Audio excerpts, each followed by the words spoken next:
Hello and welcome to the Sound Up Seattle podcast, your one-stop shop for all things Seattle and Washington sports. I'm your host, Tyler Cartwright, joined as always by my co-host, John Carey. The freshly shaved John Carey. Look at him with his little baby face. Needed that to be more aerodynamic for the field work this week, I'm sure. Got to get it ready for this Halloween costume. Ooh.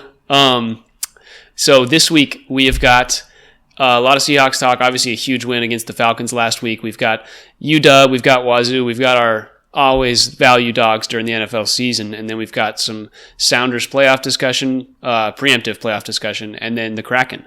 John, anything else? Do you want to share with us your Halloween costume before we get started? No, I don't. It's very personal. No way I'm putting that information out on the internet. It's going to come back and get me in 10 years. Doesn't matter what it is. Totally fair. All right, here is some Coyote Picnic.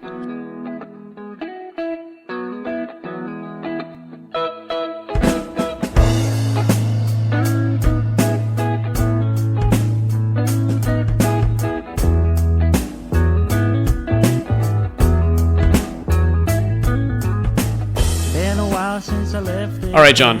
First things first, let's talk last week's Seahawks game. We haven't talked about what I consider a pretty big smackdown of the Atlanta Falcons after we were very skeptical coming into last week. What were your thoughts? Just kind of instant reactions to this game. How did you think it went? All that kind of stuff. It's super simple. Where's this defense been? This defense completely disappeared for the middle. What is that? 4 weeks of the season? They were gone off the face of the earth. And all of a sudden they decided to come back for this, very big game against the Falcons in Atlanta. Was this in Atlanta or was this in Seattle? I believe it was in Atlanta. Yeah, that's what I was thinking.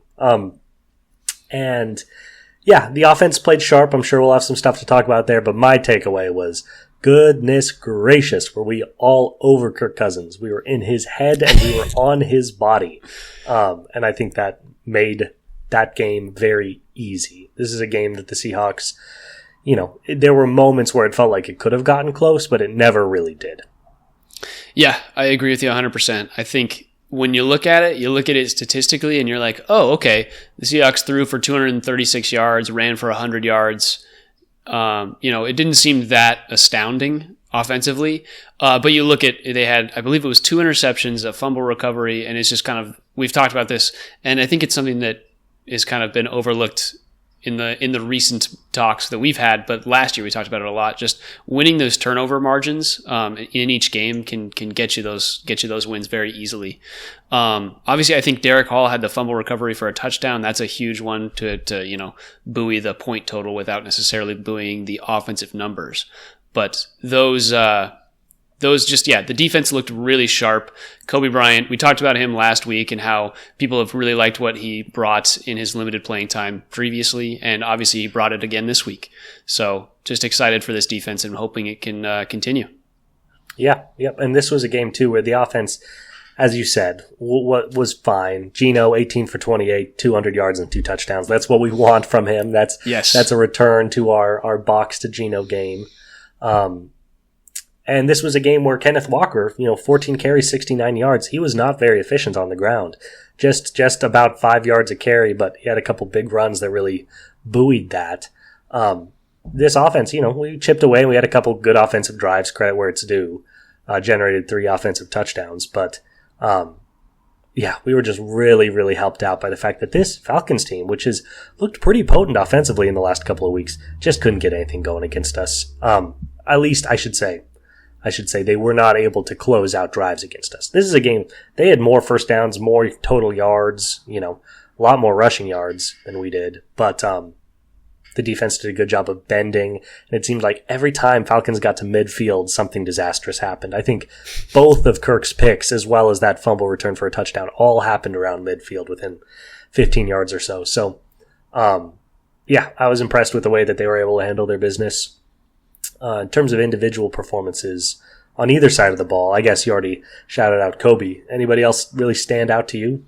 I want to shout out our offensive line, to be honest. I think the offensive line did their best job of the season as well. they talked about it. There was one of the rookies starting. I don't remember his name off the top of my head, but I saw it on some clips from the post game conferences that were just like talking about how the rookie offensive lineman that we picked up had a really nice first game out of one of the guys getting injured and having to replace him, and they just looked sharper. I think that it was one of those options one of those things where Kenneth Walker, his 20-yard rush was huge. He was able to get that touchdown, I believe, off that one. So I think just the offensive line looked better. Geno didn't have to do as much. We talked about that with his 18 for 28, only running 55 total plays is really not that many for this Seahawks offense that's been averaging like 70 a game. So just really big efficiencies there. And yeah, I think, like you said, Geno looked good. Kenneth Walker looked very decent, like nothing crazy. But yeah, nobody really stood out a ton. DK kind of had a signature game. It is worth noting the injury to DK with his, I believe it was like a grade 1 MCL strain, is what I saw. So that's going to be an interesting discussion going into this next week. But I think overall, a really just solid all-around game from the Seahawks. Agreed. Yeah, questionable DK moving into next week. A couple guys I wanted to shout out. The two highest rated quarterbacks in the game, both coming in at a 118.75 QBR. That's going to be Michael Penix Jr. and Jackson Smith-Njigba. Yes. Both went 1 for 1 on their relative throws. Good to see Michael Penix get a little run. We love him here. Obviously just coming in to spell Kirk at the very, very end. But hey, 1 for 1's a start. That's his first completion in the NFL on his first pass. And that Jackson Smith to DK 35-yard pass was great. Not really a good throw by JSN at all. He really lobbed it up like a Carmelo Anthony 3. But when you're throwing to DK, all you got to do is put it up high and put it close to him, and he went and got it. So that was pretty impressive. I also wanted to shout out Noah Fant. Man, he has just gotten to become a bigger and bigger part of our offense the longer he's been in Seattle. Really effective down the seam, tight end. It's no wonder that him and Ryan Grubb are making beautiful music. This is exactly how he was really meant to be used coming out of college. He has never really found that perfect spot to utilize his talents until maybe now. So I'm excited to see what he can continue to do. Second on the team in receiving yards, tied for first in receptions. He's a big part of this team, and I'm really enjoying watching him play. Yeah, definitely. I think he's been a huge asset. Noah Fant specifically, just something that we haven't talked about a ton because he's been a little underwhelming. But yeah, in the recent stretch, he's been a nice little addition to this little 3-headed monster offensively in the wide receiver room. Totally. Big win in terms of the division. Now in sole possession of first place in the NFC West. It's kind of a mess right now, but Cardinals and Niners are both 3-4, so full game ahead, even though they're only 4-3. That's good news. I think we need to talk about that. This Seahawks team sitting at 4-3, obviously 3 tougher losses in the last few weeks, but we talked about this, without a couple of their bigger defensive pieces. Looking at this division right now, we've got Arizona sitting at 3-4, San Francisco at 3-4, and San Francisco is looking like they are trending down just purely based on all their injuries, everything that they've got going on. Los Angeles, they won a game against the Raiders, which shout out to the Raiders for covering my value dog, but not a hard opponent there for the Rams. And then the Cardinals just defensively do not look like a great team. We were very, very highly touting this NFC West division. And now it's really turned into like the Seahawks look like the most complete team in my mind, and I don't think it's actually very close with the injuries that San Francisco has had.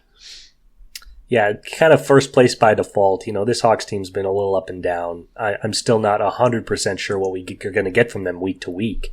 But yeah, all other 3 of these teams just have big issues. I mean, nobody should put San Francisco in the hole until McCaffrey comes back and we see what that offense looks like with him in the fold. Obviously, losing Ayuk for the year sucks, but as everybody who plays fantasy football knows, Ayuk hasn't been contributing anyway. So not necessarily as big of a loss as you would think for Ayuk to go down for the year. But yeah, they just, they're a little bit older. They've had this long window of competing and, those windows close. That's how this stuff works. And yeah, we might be seeing the closing of that window for the Niners. Rams are just too hurt. Too many injuries. The fact that they lost Puka and Cooper in the first couple of weeks has left their offense completely. The fact that they're 2-4 is pretty impressive. Yeah.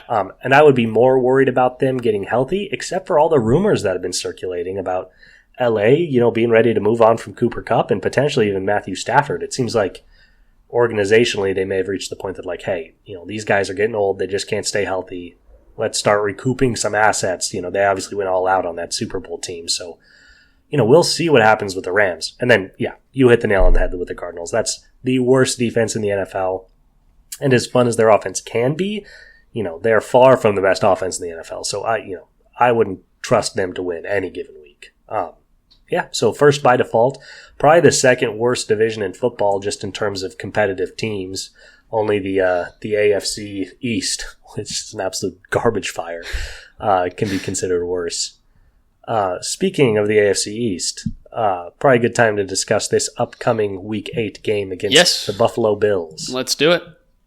So the Seahawks this week, they play the 5-2 Buffalo Bills. Bills are favored by 3 currently, just so everybody knows. And the Bills are, as you said, in the AFC East. Their next closest team, we've talked about previously, has been one of John's favorite value dogs to go against is Miami at 2-4. Miami at 2-4 is the number 2 team in the AFC East. That is in front of the Jets, who everybody thought was going to be a playoff contender, and that is in front of the Patriots, who have fallen from grace at the very least. The Bills are in kind of a weak division, and so they sit pretty at 5-2. How do we feel about them coming into this week? Yeah, I don't feel great. I think they're pretty dangerous. This is a Bills team that's lost 2 games all year. One to the Ravens, who I personally think is the most dangerous team in football. One to a good Texans team where they had to blow that Texans game to lose. Coming off 2 wins against the Jets, which was a fun competitive game, and an absolute waxing of the Tennessee Titans. They were so efficient through the air that the running backs literally couldn't get enough carries to do anything. I have James Cook in 2 leagues. Guy couldn't get carries because they were just doing everything they wanted through the air. Obviously, this team, to get to 5-2 is very talented as is. The acquisition of Amari Cooper scares the absolute bejesus out of me. I think he's certainly not a top 10 receiver, but probably top 20 in the NFL. Just really, really good every single year. And Josh Allen has been crying out into the wind for a receiver ever since Stephon Diggs left. The fact that Keon Coleman and Khalil Shakir have been battling each other for that top spot just shows you how shallow that pool has been. Bringing him in makes this offense so much more dynamic. Should open up the running game even more than it is. Yeah, I don't know, man. Their defense isn't anything special, but their offense is very, very dangerous with arguably the best quarterback in football backing it. You want to hear a crazy take? I don't know that this Bills team is as good as you think it is, or many people think it is. Listen to their wins. They've beat the Cardinals, the Dolphins, the Jaguars, the Jets, and the Titans.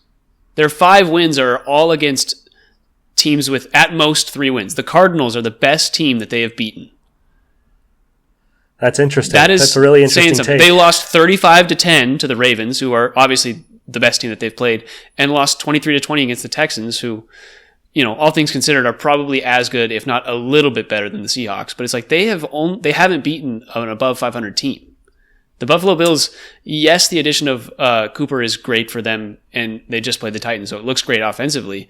But I just don't believe in it. Like, Josh Allen has the most passing yards, or one of the most passing yards in the league, and 12 touchdowns to, I think, no interceptions. I don't think he has any interceptions. No picks on the year. Very clean year. This is going to be the game that he throws at least 1 interception. Josh Allen is known for doing dangerous things on the field, and he's just had 5 winnable games against teams that are just atrocious. And I just think the Seahawks, as a team, are actually built to defend against this Buffalo Bills team better than most of the other teams that they've played that they've won against. That's kind of my hot take. I don't know how hot that is, but wanted to look at it. This Seahawks offense, when it's humming, can hang with the Bills offense, especially against this Bills defense. I really think where this game will be decided, and what we still need to kind of have proven to us, is like, what is this Seattle Seahawks defense? Are they kind of good? Are they really good? Are they absolute, terrible? I'm not gonna swear. Look at that restraint. Are they absolutely terrible? They just, have been so inconsistent week to week. Coming off a great defensive effort against a good offensive team, that'll tell the tale. Can we do anything to slow down Josh Allen with his new weapons and with this really dangerous two-headed backfield of Ray Davis and James Cook? If we can, then not only will that probably say something about the Bills in terms of their ceiling, but it'll also say something about the Seahawks in terms of what they can accomplish this year. I'm just not sure. My prediction is that this one's going to be an offensive show. I don't think Seattle's defense is going to be able to show up the way it has in some of the last weeks. I'm expecting pretty high scoring. And then, if it comes down to Geno versus Josh Allen throwing the ball, I'm not sure anybody's taking Geno. That's very fair. And the one thing that we didn't see last week against what we thought was a very potent offense in the Falcons is Kirk Cousins is just not super mobile as a quarterback, and Josh Allen brings that mobility that the Seahawks really struggled with, I think, against Purdy and any sort of team with a good ground game. So we will see how the Bills attack us. But again, we didn't have Byron Murphy against the 49ers when we played them. And obviously that was a very great addition when we played the Falcons. So we will see how this looks. And we'll talk about maybe some value dogs, or maybe this line is a value dog potentially this week. We will see. Anything else about this game that you want to touch on before I move on to one more Seahawks discussion?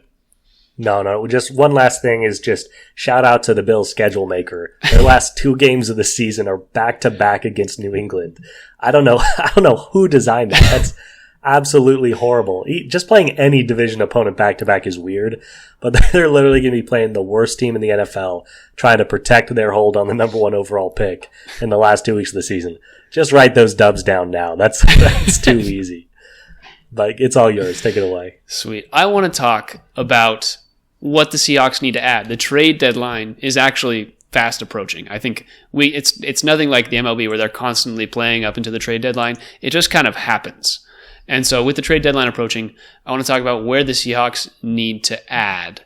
Off the top of my head, you think offensive line. I think those are the main pieces, at whether it's a tackle or a guard. I think center-wise, they've been totally fine, and center is a spot that you can just kind of throw together if you need to. What is your initial gut reaction to what did the Seahawks need to add? Yeah, the two obvious things would be offensive line help and then, defensive depth. Their defense, even where it is talented, is pretty shallow. So, getting some Byron Murphy insurance would be great. Yeah, bolstering the defensive line, I think, would be the most important thing. And then maybe offensive line. What's so tricky is you look at this team and you look at their rankings. Their passing game, first in attempts, first in yards. This team is hucking the ball. They're 19th in touchdowns. 8 touchdowns for Geno to 6 interceptions. That's obviously not what we want from him. And he just hasn't been able to score a lot of touchdowns through the air. So you might be thinking, okay, maybe more of a red zone target. Maybe somebody like Cooper Kupp, who we know is obviously in division, not likely, but somebody like that. The thing is, there's not really room for a red zone guy in this offense. No. They're all full up. The fact of the matter is, though, between JSN, Tyler Lockett, and DK, you don't have a single true-to-the-blue red zone receiver. Noah Fant, again, more of a seam route tight end than a, dig route guy. Offensively, even though I think they do need help in the red zone, I don't think there's any help coming unless it's on the offensive line. I think something that comes when you want to be better in the red zone is being better at just running the football. You've got, if you improve this offensive line, Kenneth Walker has been able to get, 20-yard runs breaking down. He's averaging 4.9 yards a carry, I think, in that previous game against the Falcons. Bolstering this offensive line. I've seen Jacksonville as a team that people have targeted for offensive tackles. And then some people have talked about Chicago's offensive line because they've got a couple guys on the back burners. Or a guy on the Titans like what's his name, Daniel Brunskill. Just players on teams that are not very good who are on 1-year contracts. Well, we can get them for this season and then maybe focus on our offensive line in the draft. Just because, I think that's the spot of improvement, and you can kind of sneak some guys through. We're so injured on the offensive line front, and we have been basically the entire season. We've been on our back foot, and so trading for one of those pieces, I think, is a huge one to go for there. I think Jacksonville is the perfect candidate for that kind of opportunity. Totally. Another one that I think would be pretty important, we already kind of touched on it, is if you look at the Hawks' advanced metrics, the single worst stat in terms of league rankings they have is their rushing yards allowed and yards per attempt allowed, both 28th out of 32 teams in the NFL. They've really struggled to stop the run. We saw that against Atlanta. Bijan really tore us up. We'll probably see it again with James Cook and Ray Davis this next game. If they could get some help on their defensive interior or at the linebacker position, some run-stopping guys. I don't even have really names for you, but, going after teams, you're not getting any offensive line help from teams like the Patriots, They don't have anybody to offer on that front, but they do have some defensive pieces. So going after a team like the Patriots to try to secure some run stoppers would be a big help because we talked about it. It's more important in college football than it is in the pros, but it really, really sucks when you can't stop the run. You just know it's coming and you know it's going to hurt. So I'd love to address that. Yes, I'm in full agreement there. All right, that is going to be it for our Seahawks discussion for now. Do you want to go value dogs? Do you want to go college football? How are you feeling today? Let's hop into value dogs. Let's close out this NFL conversation. I love it. Did you go first last week or did I? I think I went first last time. You can take this one. All right. Well, this week, it is now, what is it? Is it week 8 for the NFL? Week 8. Wow. Sound Up Seattle's week 8 value dogs with the first pick. I'm going to do it. The Seahawks +3 against the Bills. I think I'm pretty confident in this team. And, I like the +3 line.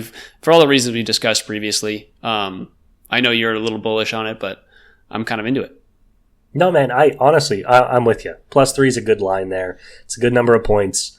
If they get 80% of the defense they got last week, I think they could easily win this game. So, +3 is a good spot. They're also at home. I think it's at Lumen Field. That's actually that's a real advantage there. So I forgot about that. I kind of figured it was in Western New York, but love that for the boys. Yeah. Anything else you want to? Normally we expound a bit, but we kind of just talked about the game. No, I'm good. I think I've got my point across about why I think the Bills are not that good. So Sure, fair enough. All right. With my first pick, there are a couple juicy ones here, but yeah, I guess this doesn't make any sense to me, so I'll just take it. I'm going to take the Cardinals +3.5 against the Miami Dolphins. Yeah, I figured you were going to take that one today. Cardinals are just perpetually competitive, man. They're perpetually competitive. They're 3-4. Dolphins are 2-5 and awful. I'm not sure if anybody's coming back for the Dolphins. I don't know if Tua's getting close to being ready. But he's supposed to be back this week, is I think why this line is where it's at, but... Totally. And that makes sense. It has to be. Otherwise, it would make no sense at all. But even if that's the case, it doesn't stop the fact that the Dolphins' defense is bottom 5 in the NFL, and this Cardinals offense is going to be able to exploit it. If this turns into a shootout, which is kind of best case scenario for the Dolphins, you're getting 3.5 points on a team that has probably a coin flip chance to win. This line does not make a lot of sense to me. Tua's coming back from his 23rd concussion. Dude's got several traumatic brain injuries at this point, and I'm sorry for the guy, but there's no reason to expect that he'll come back better than before. Probably the opposite. So, 3.5 points. A lot of points. Give me MHJ. Yeah, I like it. Did Marvin Harrison, I know he had a concussion. He played last week. Did he do much last week? I don't actually remember. I think that might have been the issue with the Cardinals, but... Yeah, 20 or 30 yards. He wasn't... It was really more of the... not Dalton Kincaid. Who's their tight end? Trey McBride show. So, yeah, they were effective on the ground with James Conner, I think, for whatever reason. MHJ, he just hasn't been a big part of the offense the last couple of weeks, but he'll get there. Yeah, totally fair. One thing that I want to touch on while we're in this paused moment, I want to touch on the current, or I guess last 7 days of underdogs and where they're at currently in the season. So what I want to give you is the underdogs against the spread. This last week went 6-8, way better than last time, but we also clipped half of those. John, you went 2-1 last week. You are now Let's up go. to 8-13 on the week, or on the season. And your boy, I went 1-2. So we got 3 of the 6 underdogs, which is actually pretty good numbers wise. We got 3 of the 6. We'll take it. And I am now God, 7-14. I hear the third year is where you really hit your stride. We should really do this as an exercise of us against each other. It shouldn't be us trying to win people money. It should be who can get the most underdogs. We should put like $20 on it every year. That's what we should do. The other, yeah. But yeah, I wanted to touch on that. So yeah, 43% last week, and on the season they're 45% against the spread. So we're still not very close, but down year for the underdogs. Very sure. Favorites year. They heard us last year. Vegas is listening in, and they were like, damn, these Seattle guys, they cracked us. Better start pushing the lines towards the favorites. Some other notes. Away underdogs perform better than home underdogs. I think that's something that will even out as the season goes along. But a lot of times I feel like the first 6 weeks of the season, they give the lines more to the favorites and say, okay, we don't actually know how good this team is. We'll give them -2.5. And I feel like there's been a lot of 2.5, 1.5 lines that will come around, and those will start to be 3.5, 4.5, and we'll be able to catch those games. But with that being said, my second pick for Week 8, Sound Up Seattle Value Dogs, I'm going with John's Indianapolis Colts plus 5.5 against the Houston Texans.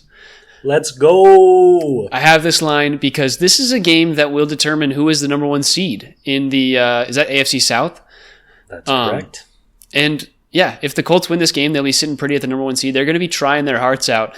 And I believe that Anthony Richardson is back. Is that correct? And he didn't necessarily perform last week. But CJ Stroud and the Texans haven't been super impressive offensively. Defensively, obviously, they're stellar, especially at their defensive line. And I just think this is an opportunity for Richardson to either escape out of the pocket and run for big gains, or get injured and Joe Flacco to come back and get them within 5 points. So if Flacco was playing, this line would be -1.5. I'll tell you what. Exactly. So I like this line. I think 5.5 is a lot of points. And yeah, in what I think will be a tight, lower scoring affair, probably in the low 20s. I think that's a good amount of value. Yeah, it's a lot of points, and that's the best argument. Jonathan Taylor's also coming back from injury. Yep. When he's healthy, he's one of the best running backs in the NFL. I'm not taking this one. I've watched too much Colts this year. They're just not that good offensively, and they're not that good defensively, but I understand their reasoning. 5 points is a lot, and man alive, if you look at some of the spreads this week, it's just a lot of really good teams playing some really bad teams. Yes. There are 3 10-point lines, a couple like 7 8-point lines. Nobody wants to take the Raiders. Nobody wants to take the Panthers. Nobody wants to take the Titans. So, and when John says nobody, he's talking about us. We have very slim pickings in our value dogs. Correct. So we're taking what we can get here, and I do like that among what's available. With my second pick of the value dog week, I am taking the New Orleans Saints plus 7 against the Los Angeles Chargers. Now, the Saints have completely collapsed since their start. I think they've lost every single game since their 2-0 start. I believe they're 2-5 now. Yes, correct. Absolute collapse from them. Their defense is mediocre. Their offense is not the same without Derek Carr, and it wasn't very good when Derek Carr was crazy to say that, yeah. Yeah, kind of whack. But the main thing for me here is, would I be surprised if the Saints beat the Chargers? Not really. I'm not a huge believer in the Chargers yet. I know a lot of the stat heads are all in on them, but their offense is still so undynamic to me. I can't be impressed. I know they've got a good defense, but their offense just doesn't scare me. And 7 points is a lot of points. Chargers could win this game 6-0. Like, this is going to be a game decided by field goals. It's going to be low scoring. 7 seems like too many points against a Saints team that dropped like 40 in the first 2 weeks of the season. Yeah, the reason that you would go against this pick is because the Saints are starting Spencer Rattler at quarterback, and there is that, the Rattler factor. But the Chargers just lost 15-17 against the Cardinals, who we've talked about all season as having one of the worst defenses in the league. As John spills just a little water on the side of his face. I'm doing my best. So I think the Chargers offense just has not had any good receiving weapons all season, and that hasn't changed. They haven't added anybody to make them a scary offensive threat. They're -7 after losing by 2 to the Cardinals. I'm going to repeat that. They're -7 after losing by 2 to a below 500 team.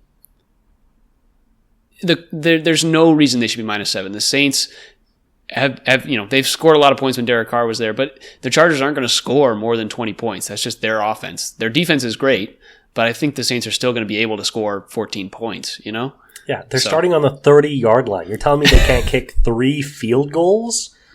That's all they need is 3 field goals. Yeah.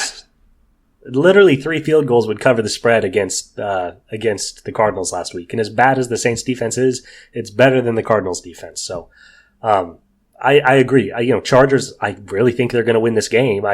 Chargers money line, I'd parlay that into all sorts of things, but 7 is just too many points. Yeah, 100%.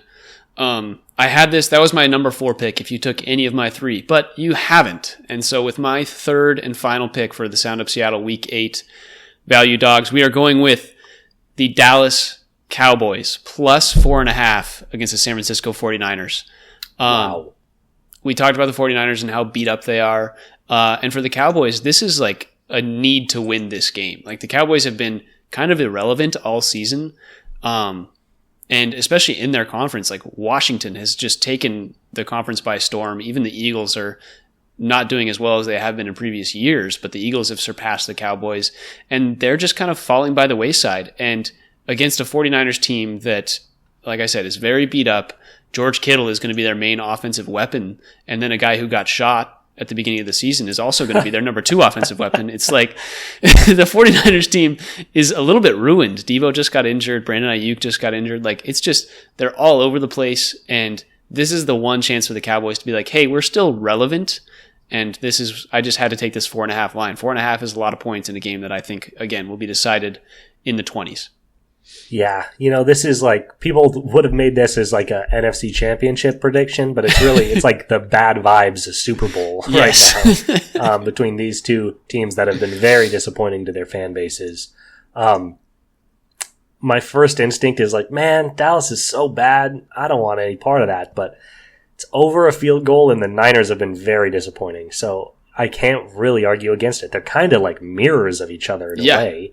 I think Niners probably had a little bit higher expectations, but they've both been disappointing in similar ways. They both have one weapon. Yeah, well said. Both have one weapon. It's the Debo CD show. So we'll see. Yeah, no argument. I like the pick. But I'm really glad. Not only did we not overlap this week, but I really, some weeks I'll be like, okay, I was kind of between 2 teams. I'll let them have that one so we don't overlap. This week, we truly didn't touch each other. You didn't take any teams I wanted. I'm getting all 3 of my first choices, so I love that. With my final pick of the week, I am taking, speaking of the NFC East, I almost said New England Eagles, the Philadelphia Eagles plus 2 against the Cincinnati Bengals. Bengals are hot right now. They're kind of storming back after their tough start to the year. But we shouldn't forget how bad this defense was to start the season, and they've only really looked good against some poor, end opponents. They've not looked good against any decent offense so far this year. And Philadelphia is starting to sneakily round into form a little bit. People forget that A.J. Brown was hurt for, 5 weeks this season. Same with Devontae Smith. He missed a game too. Yeah, and A.J. Brown's a top 5 receiver in the NFL by basically any metric. Dude's an absolute stud and so important to this offense. So getting him back's huge. Saquon, he's hit or miss isn't the right term because he's been good week to week, but he's either good or he's the best running back in the NFL that week. And against this Bengals defense, I'm kind of seeing one of those Saquon's the best running back in the NFL type of games. This is a team with more weapons in the skill positions than the Bengals. Obviously, I'd prefer Burrow over Jalen Hurts. I guess that's a matter of opinion.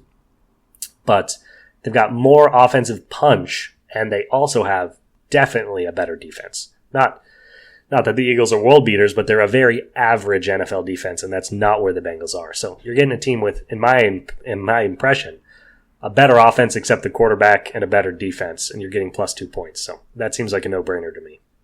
Yeah, no, I'm into that one. I thought about it for a little bit, decided against it purely because last week what felt like Philadelphia's get-right game against the Giants, and it scared me that they won 28-3 and are about to, they have the potential to lose to the Bengals and send their season just like spiraling. So I was just a little worried about it, but I totally get where you're coming from. And I like the points there. 3 points is a good little margin for losing by a field goal and still pushing. Totally. All right. Does that round up our value dogs for week 8? It sure does. Yeah, we're ready. All right. Hey, for those of you listening or watching on YouTube, this is going to be the week that we both go 3-0. This is where we come back. And for those of you listening on the pod, I hope you enjoyed that little pause while I had to pull up the Huskies line. So, let's talk college football. I think we just jump into the UW game. UW just had a bye. No, you don't want to do it? We can't look ahead before talking about what actually happened this week. We're starting with Washington State. Fine. We're starting with Hawaii. Fine. I can't believe this. That's the most UW thing I've ever heard in my life. I'm excited. This is why Washington State fans don't like UW fans. I'm excited to talk about this Indiana game. It's college game day, man.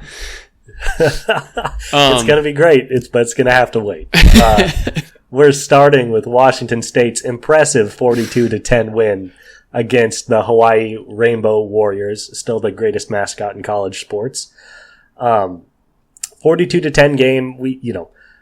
Honestly, there's not a ton to say because we sniped this in our prediction last week. It was we said before it was a get-right game for this Washington State team, a get-right game for their offense, leading into this kind of final, Mountain West stretch of games as they attempt to secure the Pac-12 championship and chase potentially a playoff spot. And they did just exactly what they needed to do. Dropped 42 points. They were up 21-3. This game was never in doubt. And I really liked what I saw from John Mateer. First and foremost, he did a great job throwing the ball, 23-27 for 300 yards, 3 touchdowns, and no picks. It's a 156 QBR. It's amazing. But I also really like the fact that his rushing attempts were way down, which is something we were talking about. He needs to dial that back. He needs to dial it in. 8 for 34, 2 touchdowns on those 8 runs, which is still, guy's so dangerous in the red zone with his legs. But I really like that he's like, no, I'm sticking in the pocket. I'm going to be a pocket quarterback, and he was super effective. Yeah, the one thing that we talked about with this team previously was John Mateer's inefficiency, basically. He was basically completing 50% of his passes, if not less, for a majority of the first half of the season. And yeah, like you said, he goes 23 of 27 in this game for almost 300 yards. That's just really efficient quarterbacking. That's stuff that we'd love to see from Geno. Like those are amazing numbers. Obviously, Mateer accounting for 5 touchdowns, 3 by his arm, and then 2 running the ball is just crazy statistically. He accounts for 35 of Wazoo's 42 points. Is just kind of unreal. But yeah, I think overall, he obviously spread the ball super well. He had 4 players with at least 4 receptions and 50 yards on the receiving side of the ball. I was literally about to call out that stat. Yeah. That's incredible. That's incredible. Spreading the ball around. And of those 4 guys, each of them had a long of at least 27. Like, that is spreading the ball around, and 3 of them had touchdowns. Those are just really good numbers. And obviously, Hawaii is not a great defensive team. They're 2-5. It's not like we're, writing down that Mateer is a Heisman favorite at this point. But it is something to note that was Mateer's game where he really honed it in. And honestly, Wazoo's defense additionally was able to pounce on the and generate turnovers. So just a really good all-around game by Wazoo there, and was happy to see them get right and continue on their path to hoping to make the playoff. Yep. Not a lot to be said. Get right game coming up for them. San Diego State.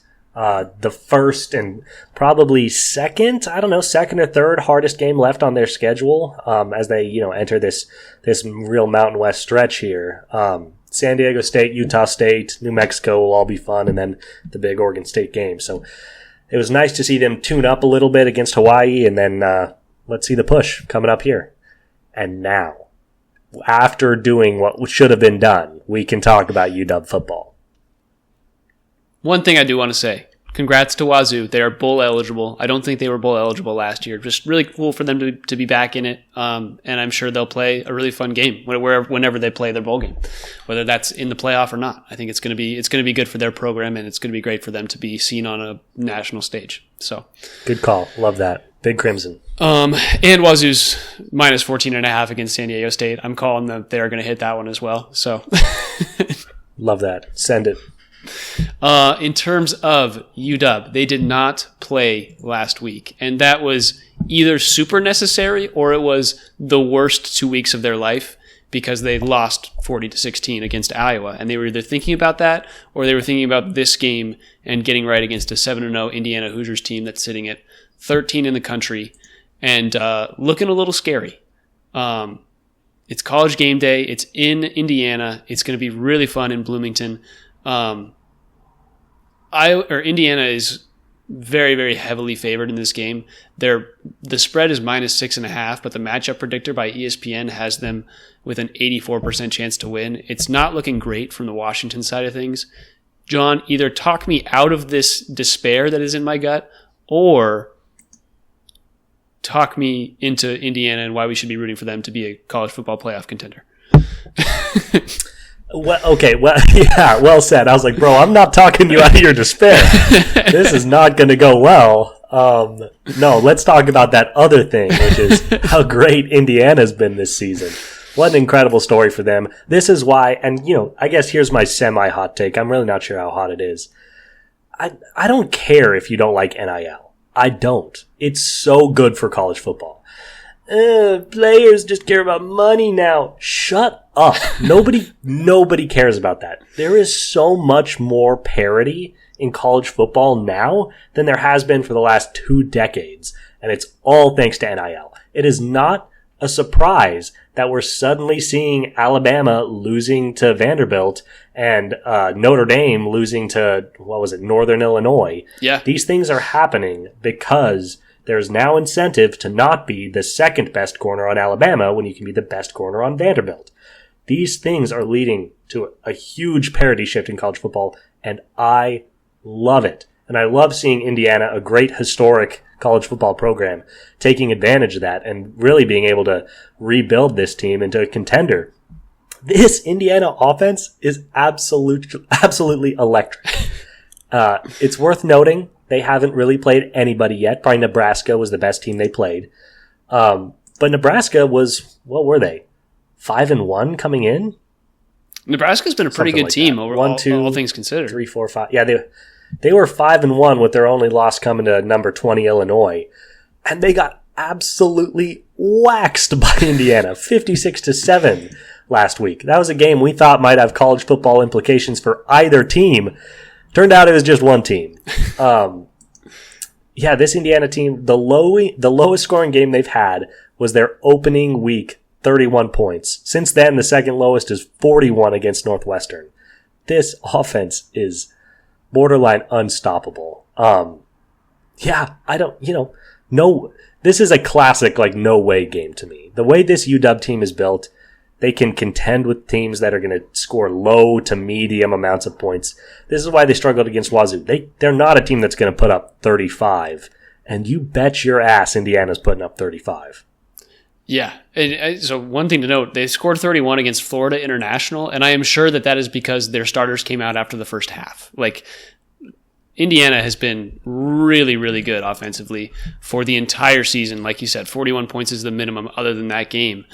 UW is not built to deal with this. I think this is a game that UW, luckily, they've had a week to prepare and potentially be in a position to where they can score, have schemed at least 2 drives to where they feel 95% certain that they're going to score touchdowns. But the problem is UW has really struggled with turning the ball over, especially recently, especially in that Iowa game. This is going to be a little bit different because it's not full-on running the ball from a team that doesn't really have a quarterback. Indiana's quarterback is 1,800 yards right now for 13 touchdowns and 2 interceptions.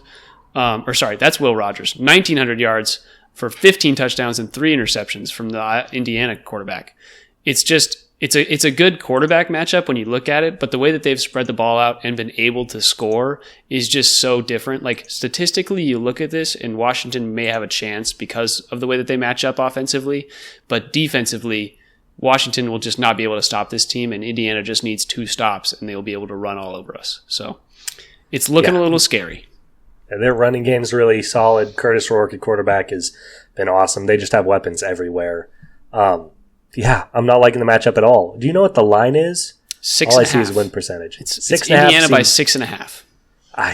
I'll tell you what. I don't know about that.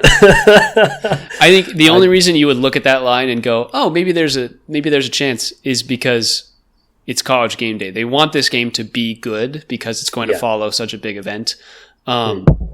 But I'm looking at this game and very scared for our Huskies. We've talked about this previously, they haven't won a game on the road. They still haven't. And they've looked a little rougher in their Big Ten affairs when they've been playing the better Big Ten teams. So they're kind of where we thought they would end up, in that 6th to 8th spot in the conference. We didn't really expect them to be great. We expected them to be better than 4-3 at this point of the season, but we were... my 8-4 prediction and your 7-5 prediction may even be a little bit higher than we thought. So we'll see where this goes, and it's going to be a tough stretch. Like we've said, they've got Penn State coming up and number 1 ranked Oregon now, which that's something to note. Penn State is number 3 in the nation. Oregon is number 1 in the nation. And Indiana is obviously number 13. Those are 3 of the top 13 teams. All 3 of those teams are coming up in UW's schedule. It is going to be a rough stretch. 3 of the next 5 weeks. It's going to be absolutely brutal. Yeah. I'm not sure what there is to say about UW. I'm not quite done talking about Indiana. Wanted to do a quick shout out.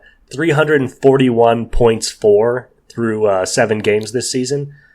Oregon, who's number 2 in the Big Ten by conference standings, has 242 points for.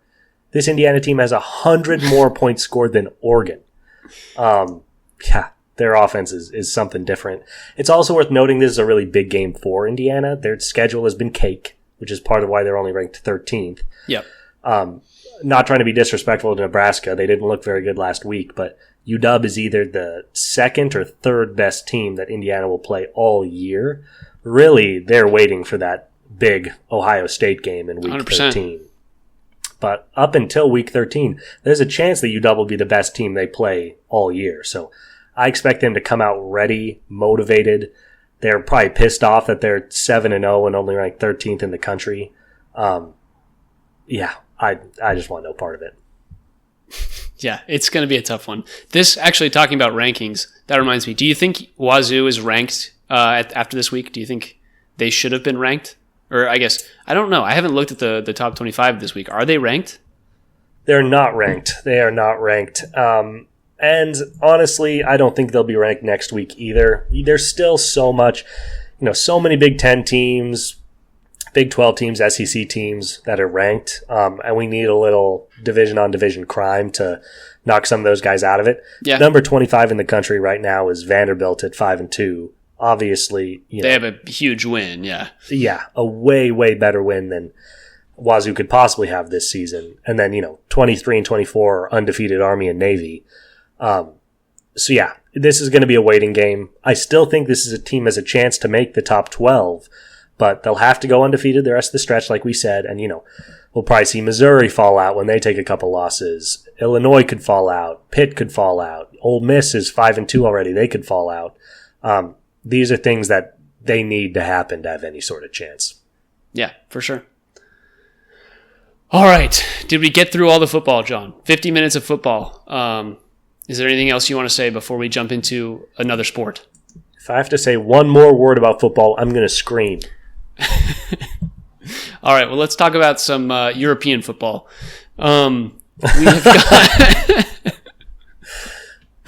We've got the Sounders coming up in their 4-5 matchup in the MLS playoffs pretty soon here, October 28th.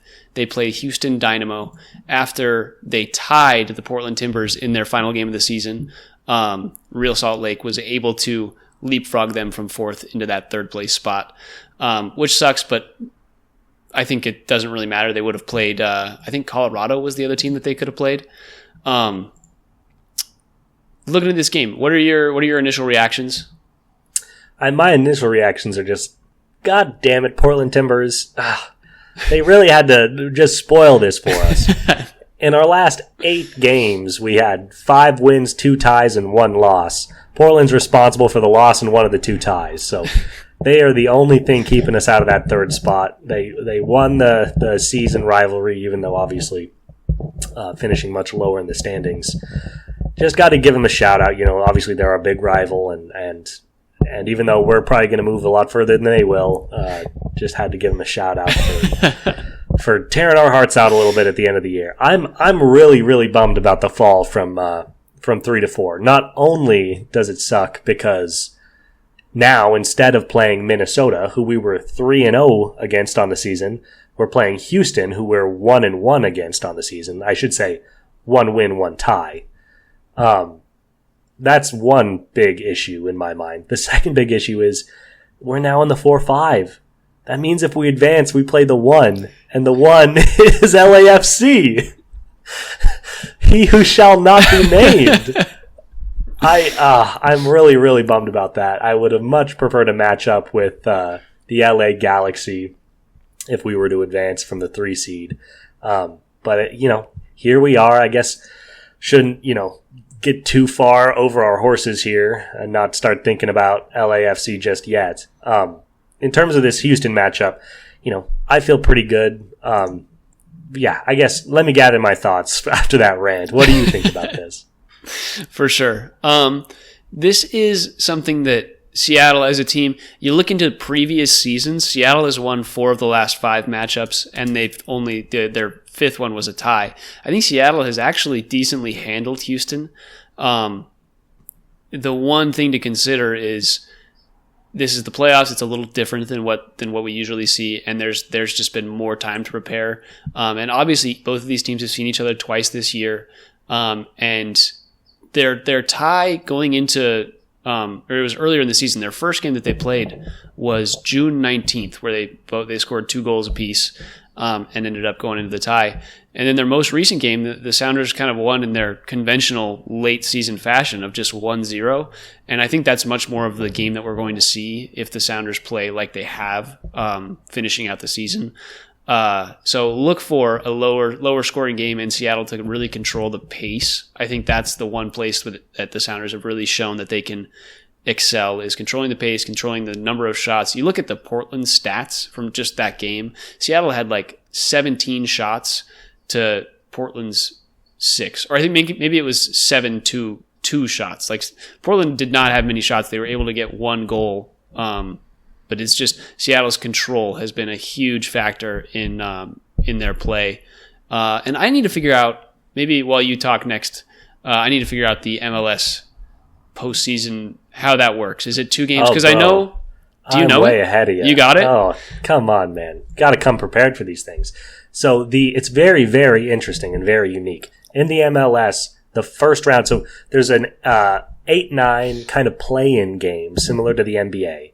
I don't know if that's already happened or if it's about to happen, but similar to the play-in, it's a 1 game, 8-9 to play in the 8th seed. Mm-hmm. Then the first round of games is best of 3. It's a best of 3, so first to 2. But then the next round is single elimination.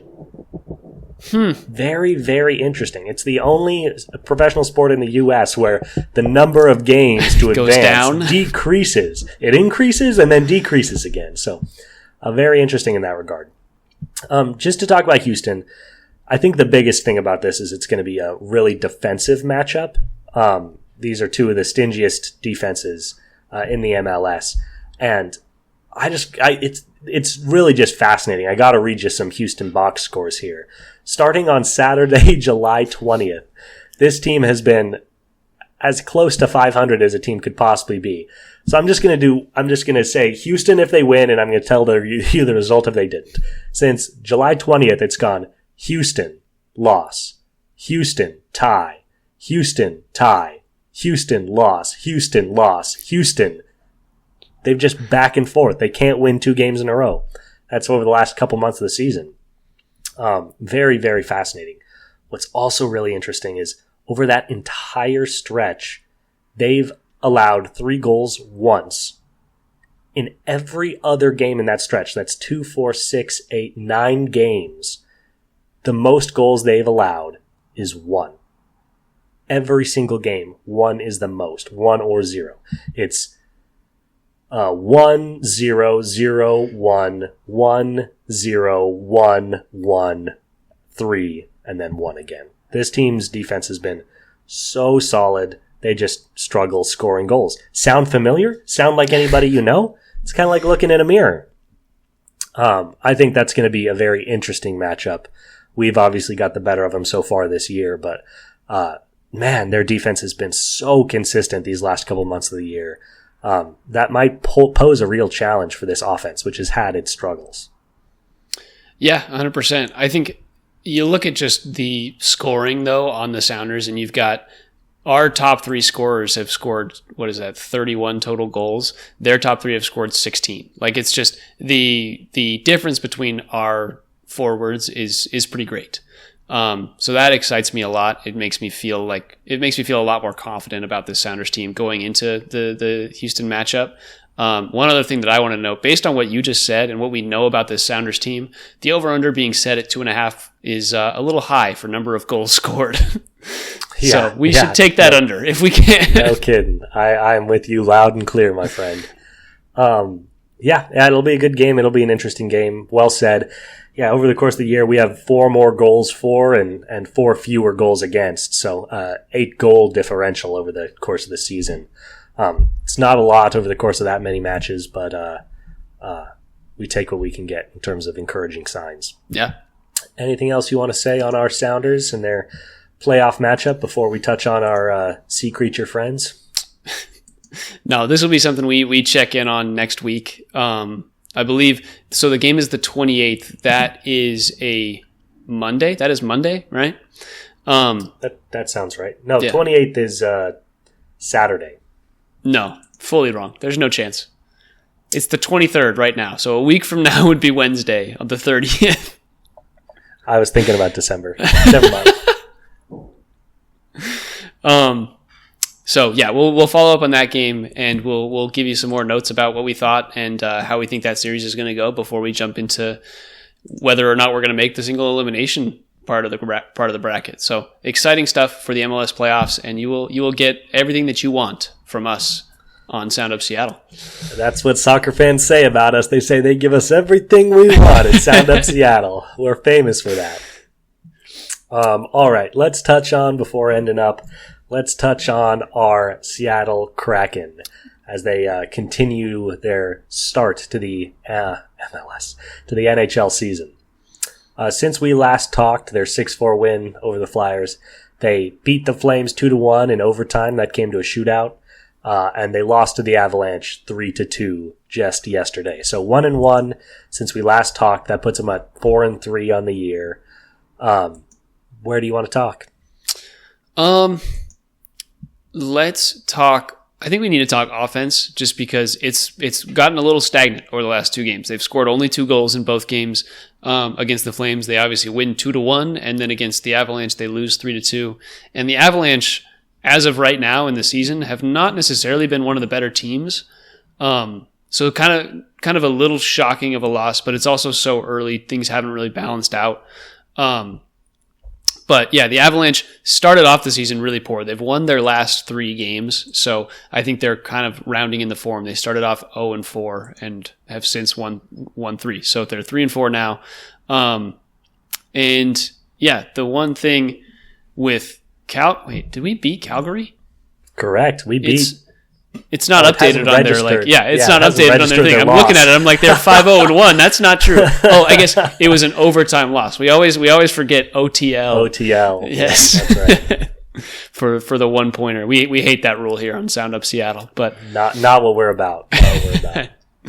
But yeah, I think overall the Kraken have looked good. When we talked last week, I think they were was it 3-2 then? So we weren't any higher on them than we are now. I think I'm still pleasantly surprised by their play so far. and would like to see them continue. We'll see if they are able to do so. Yeah. I think you're right in noting that the most discouraging aspect of the 1-1 week would be the kind of drop in the offense.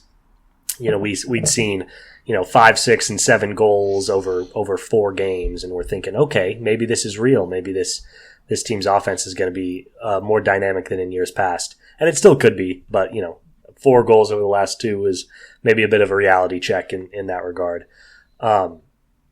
It is worth noting, between those 2 teams, the Avalanche and the Flames, they were teams that had won 8 of their last 8 games, relatively. So to go 1-1 in those games is fine by me in that regard. I wanted to shout out Jordan Eberle and Jared McCann over the course of the last 3 games, which is, totals to 10 goals for. They've each tallied 2 goals, so 4 of the 10, 40% of our goal-generating offense has been thanks to them. Nice to see them, kind of being the backbones of this offense like we thought they might. Yep. Other than that, season's still young. We still don't really know. Are the Avalanche good? Are the Avalanche bad? We don't know. Are we good? Are we bad? We still don't really know. Calgary's good. We know that. So we'll take that overtime win.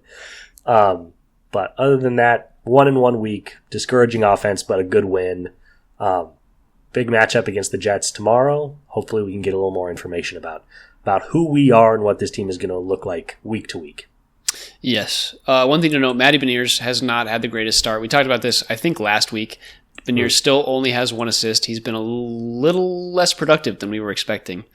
And then the other thing that I wanted to note is the Kraken are currently sitting at +4 in their goal differential and below the Kings, purely on the table, in their division, the Pacific. So something to note, if they can keep up that goal differential, I think hockey is a sport where the goal differential is more prevalent. You've seen that, we've talked about it with the Mariners and run differential, where the Mariners can have a close to 500 run differential, but they win all the close games and get blown out in some of their losses, and that really swings it.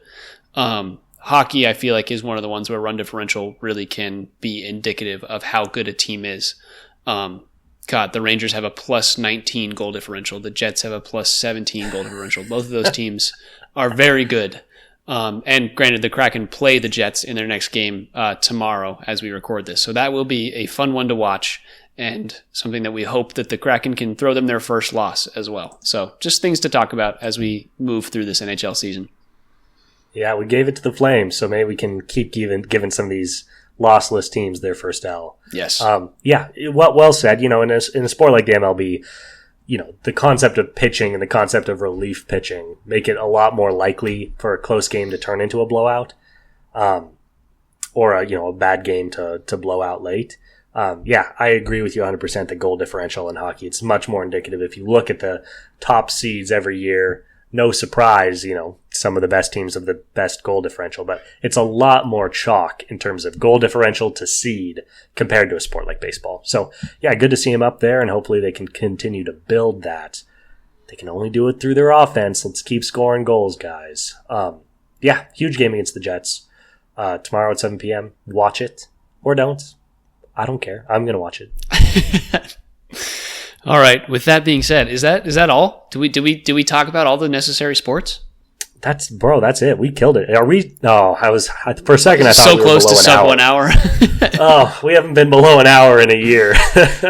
Well, hey, if you think the podcast is too long, and maybe I should put this at the front so people aren't just like, man, an hour is so long. I have been breaking up segments. So there are, 20-minute clips on the Seahawks, our value dog, 12-minute clips or whatever it is. Those are all on YouTube. You can check those clips out and get our discussion in a much more condensed format if you really only care about the Kraken or the Sounders or the Seahawks or the Huskies, even though we really didn't want to talk about them this week. So those are all on YouTube. Check us out. Feel free, if you're on YouTube, give us a like, subscribe if you have been enjoying the content. We will have so much more coming at you. You can find Sound Up Seattle on Twitter, TikTok, and Instagram, all at Sound Up Seattle, all lowercase, all one word. You can find me, Tyler, at TyCart50, everywhere that's important. And you can find John Been playing Star Wars Knights of the Old Republic recently. God, that's a once a year thing for you, isn't it? Bro, it's so crazy. The game is so old. It's so old. It's as old as the hills. It's almost as old as me. But it still just slaps so hard every time. I can't stop. Dude, I just started a Pokemon Pearl Nuzlocke like a month ago, and I'm just like go. every night before bed, like an hour of just grinding. See, and Pearl's a good Nuzlocke because you can diversify pretty quick. Yes. You go Chimchar route. You got to get that fire type. No, I let my girlfriend pick a number between 1 through 3, and I went with that one. So I ended up with Piplup. Dude, for a little bit there, I had just like a full steel team. I had like Empoleon, Bastiodon, a Steelix. Like it was weird. Wow, all steel. Let's go. I love Buizel, so it's like I never want to start water. I did get a Buizel, but he's in the PC. I'm rocking with the Lucario, so vibing. I love that. I also want to show you this. This is a blue face for our listeners. What is going on? What is this podcast? This is a Shaq gummy. This is Shaq's face, apparently. Wow. On a How gummy. many milligrams is that? It's 0 milligrams, but they are pretty interesting. And I got them in my girlfriend's boo basket for her because I figured she would love the Shaq face gummies. So wanted to show you fantastic. That one before we hopped off. I'm pretty spooked. Let's get out of here before I lose it. All right. With all that being said, let's go Hawks. Let's go Dogs. I don't know. Not optimistic, but maybe.